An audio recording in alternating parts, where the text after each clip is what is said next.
trips on a rock, and the bear tackles Elsa into the bushes. She tries to escape, reaching out for Olaf, but the bear drags her back in and rips off one of her legs. Realizing that there's nothing more he can do, Olaf runs off into the woods. That makes one victim down, with 16 more to go.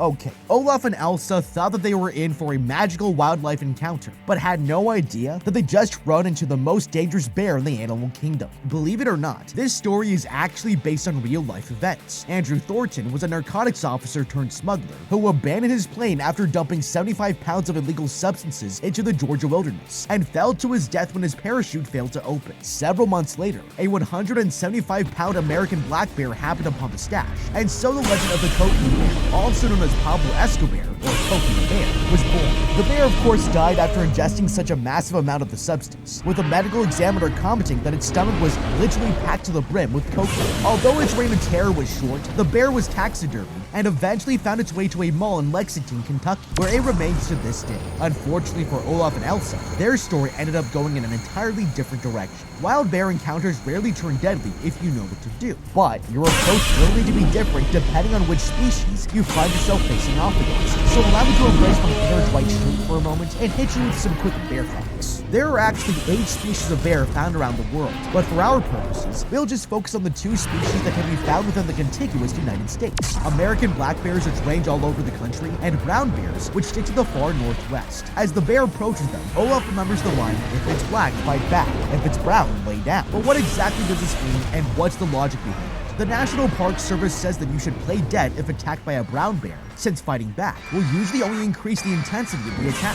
For black bear attacks, the NPS suggests trying to escape to a safe place if you can, and fighting back by any means you have available if you aren't able to get away, concentrating your hits on the bear's face and snout. In any case, you do not want to run, since either species can easily catch you, and fleeing might activate its predatory instincts. Our bear is a female American black bear. She weighs almost 200 pounds, stands about 6 feet tall on her back legs, and is at least 3 years old, since she has 2 cubs, which we'll meet later. They may look cute and cuddly, but black bears are what's known as apex predators, meaning that they hold the top spot in the food chain in their natural environment. Black bears have an omnivorous diet and feed on berries and plants, as well as prey animals like deer. They have jaws full of large 3-inch long canine teeth and a formidable bite force of up to 800 pounds per square inch. They're also incredibly powerful, 5 times stronger than the average human, and able to kill a person in one swipe, with strong claws perfect for climbing trees or holding down an unfortunate hiker. Despite the odds being stacked against you, it's better to stand your ground than to run, since you won't get very far, as black bears can run at speeds of over 30 miles per hour. American black bears like this one are not an animal that you want to end up in a fight against, and that's before she got into a massive amount of an illicit substance. For 2 experienced hikers, Olaf and Elsa managed to make every mistake in the book when it comes to bear safety. They're so preoccupied with arguing over their wedding plans that they fail to notice the fresh bear tracks in the trail, or the bright red duffel bag full of contraband hanging from a tree. After seeing the bear, they should have slowly left the area as soon as Olaf realized that it was behaving strangely. Olaf tells Elsa that they need to stay frozen, since he knows there's no way they could ever outrun the bear. That may be true, but it reminds me of another, less official bear safety tip that I've heard. You don't need to be faster than the bear to get away. You just need to be faster than your friend.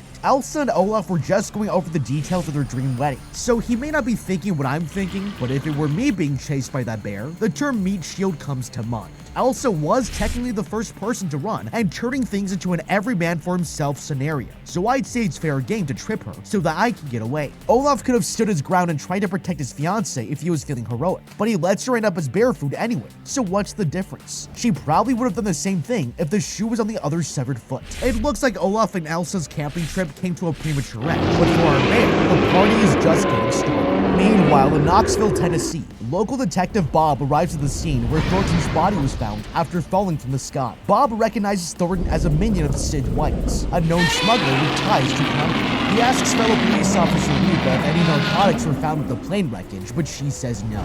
And Bob says that Thornton must have dumped the rest somewhere. That same day at an arcade in St. Louis, Missouri, Sid meets with his worker David and tells him that he's sending him to Blood Mountain, the Chattahoochee Forest, to recover the substances that Thornton dumped from the plane. Sid tells David that he needs to bring his son Eddie, who's been missing since the sudden death of his wife. David hesitates, but Sid says that it's time for Eddie to move on, and David finally agrees to go and get him. Back in Chattahoochee, single mother Sherry gets ready for her overnight shift working as a nurse and says goodbye to her daughter Dee Dee. She's disappointed because she wanted to go paint the nearby waterfall this weekend, but Sherry says that they're going to Nashville to watch her work crushes band.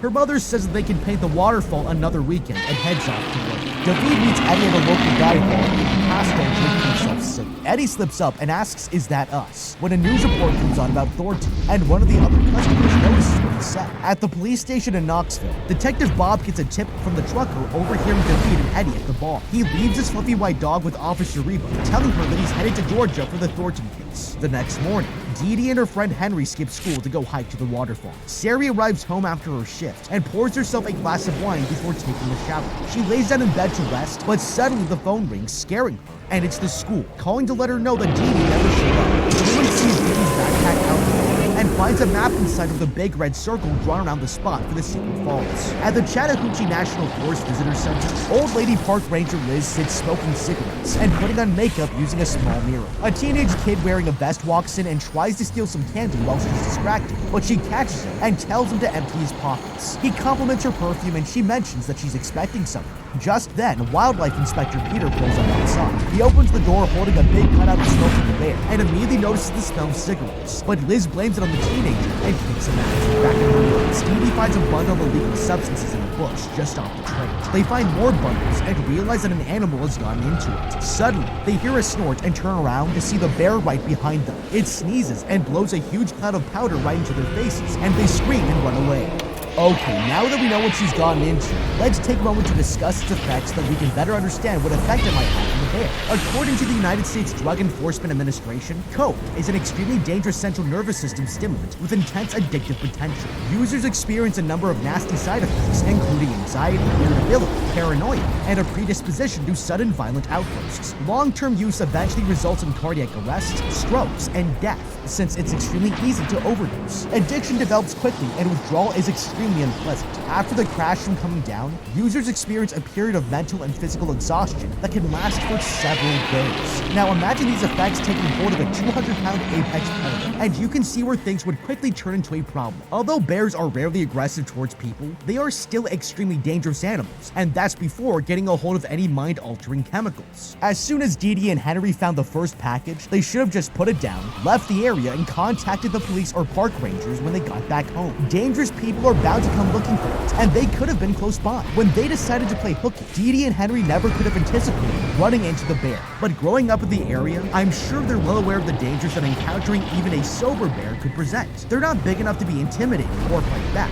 and might even look like an easy bite-sized snack if it's been a while since Yogi's last successful picnic. This means that their only option when the bear does attack them is to run for it, which we already know is a bad idea. Which brings us back to the fact that you don't need to be able to outrun the bear, you just need to outrun your friend. The only problem is that Dee Dee and Henry seem to be pretty close friends, and might not be willing to sacrifice each other for a chance to get away. The solution is simple. Bring at least one more kid on the hike, particularly a slow sprinter who you really don't like. Growing up, we always have one kid in the friend group who the rest of us knew would be the sacrifice if anything ever went wrong. So, for example, if we ever ran into the bear, we wouldn't need to waste precious seconds deciding what to do. Just push the predetermined sacrificial friend down and get the hell out of there. I'm sure there's one annoying kid in Dee Dee and Henry's class who would have jumped at the chance to skip school and hang out with them, and that kid would have been the perfect distraction to keep the bear busy while they escaped. Lacking a good candidate for a sacrifice, Dee Dee and Henry are going to have to get really lucky if they want to survive, and right now, they're probably wishing that they'd just gone to school like responsible kids. Sari shows up at the visitor center and asks Liz and Peter if they've seen her daughter. They say they haven't seen her, and Sari asks if they can point her in the direction of Blood Mountain. Peter mentions that he and Liz are about to head up there themselves, so Sari decides to tag along. Walking down the path, she notices that Ranger Liz is carrying a gun, and she mentions a group of dangerous teens prowling the area who've been attacking hikers. As they're walking away, David and Eddie pull into the parking lot so that David can use the bathroom. He washes his hands in the sink when suddenly 3 teenagers arrive and block the exit. Their leader pulls out a knife, and they tell David to empty his pockets, but he gives them the finger and squares up for a fight. The kid with the knife lunges at him, but David slams his head into the sink and throws him to the ground. The other 2 kids jump in, but David easily takes them all down and knocks them out. He looks in the mirror and notices that he's been stabbed in the shoulder, but the wound isn't deadly, and he's more angry about it than anything. Eddie walks into the bathroom and finds David cleaning his wound with the 3 kids piled in the stall. He checks their pulses to make sure they're okay, and finds a brick of illegal substances in one of their pockets. They drag the gang's leader, Stash, out of the stall and wake him up, and David interrogates him about where they put the rest of the missing stash. David threatens to go get his gun, and Stash agrees to show him the way to the gazebo where they hid the substances. David gets his gun from the glove box of their car, and the 3 of them head off down the trail. Meanwhile, Sari finds the lunch she packed for Dee Dee thrown across the trail and walks around looking for her when she hears Henry calling to them from up the tree. They tell him to calm down, but Henry warns them there's a terrible bear nearby that attacked him and took Dee Dee. Suddenly, they hear a menacing snort, and the bear grabs Peter and Liz and pulls them off of the trail. Liz pulls out her gun and fires several shots into the woods towards Peter, and he crawls away right into a huge pile of open bundles of illegal substances. Just then, the bear sneaks up behind Liz and grabs her by the back, but gets scared off when she fires her gun. Liz waddles off to get help, and Peter climbs up into a nearby tree to hide, terrified for his life. Sari hides at the base of the tree, but the bear comes back and begins to climb up towards Henry. The boy climbs away as fast as he can, but the bear easily catches up, and just when it's about to get him, it notices Peter in the other tree, smelling the powder all over his clothes. The bear goes after Peter instead, scaling the tree and grabbing him in the blink of an eye. Henry climbs down, and he and Sari run for it, just as a one-legged Peter falls from the tree, and the bear jumps down right on top of him. That makes 2 victims down, with 15 more to go. Henry and Sari escape and head off in the direction that the bear took Dee Dee. Ranger Liz makes it back to the visitor center and finds the other 2 wounded teenagers hiding inside. She tells them to call an ambulance, and they say that they already did. Liz notices money missing from the register and realizes the kids were robbing the place. She pulls her gun on one of the teens, but just then, the other one says that there's someone outside. Liz orders the kid to open the door, and he's stunned to see the bear there. But Liz fires her revolver and hits him in the back of the head, killing him instantly and causing the bear to run away. That makes 3 victims down, with 14 more to go. Liz tells the remaining kid to shut the door and keep his mouth shut. They creep around looking out of the windows for any signs of the bear, where they hear it walking around on the roof. Liz thinks the bear is coming down the chimney, but suddenly it grabs the teenager's head right through the window on the door. That makes 4 victims down, with 13 more to go. Okay, Peter argued that all animals are our friends, but it looks like the bear left him without a leg to stand on. Henry tried to warn them the bear was on the loose, but they didn't listen. Something must have really frightened him for him to climb 50 feet up in a tree, and if they had just taken him seriously from the start, then the bear wouldn't have been able to catch them by surprise. Liz is packing a massive revolver, which looks like it would make short work of the bear if pushed came to shove. But unfortunately, she's just as likely to shoot you as whatever she's trying to aim for. Peter claims to be a wildlife expert, but he panics and climbs up into a tree at the first sign of trouble. One of the most essential rules of bear safety is to never climb a tree to get away, since black bears can easily climb right up much faster than a human. If Peter was half of the wildlife expert that he claimed to be, then he would have known this. But to me, it just looks like he's a granola-munching frog. Since neither of them is going to be much help in a fight, Liz and Peter really only serve the purpose of acting as distractions while I make my escape. I'd wait for just the right moment until the bear was too busy with one of them to notice us, and then tell Henry to run for it. Since the bear is clearly attracted to the packages, it should be easy enough to use them as a trap or distraction if you needed a quick way out of the situation. A couple of strategically placed bundles could lure the bear out and keep her busy for a little while, giving you a chance to escape or even get the jump on the bear if you're choosing to fight. You could also hold on to one to throw into the woods as a distraction if the bear came after you. When Liz makes it back to the visitor center, you would think that she'd be home free, lock the windows and doors, maybe set up a couple of barricades with some furniture. And no bear should be breaking in no matter how motivated by addiction she is. That's not to mention that Liz has still got that hand cannon to protect herself with if somehow things go south. So can anyone tell me why it is that when she knows the bear is outside, Liz decides to have one of the teenagers open the front door? Just keep the door shut and the bear stays outside. You stay inside. The police arrive. They scare off or shoot the bear, and that's that problem solved. That first poor kid might still be alive if they just stayed put and waited for help to arrive. But he wasn't exactly an upstanding citizen anyway, so the park is probably better off without him around. He wasn't too smart either, since he decided to stand right in Liz's line of fire, even if he didn't realize how terrible her aim was. That might be a better fate than being mauled to death by Pablo Escobar anyway. When they hear the bear stomping around on the roof, Liz and the last kid have a few precious moments left to prepare themselves for the next onslaught. If I were the last kid, I would be looking around the building to try to arm myself with a weapon. Since I've now seen firsthand how bad Liz is at hitting what she's aiming for, I'd know that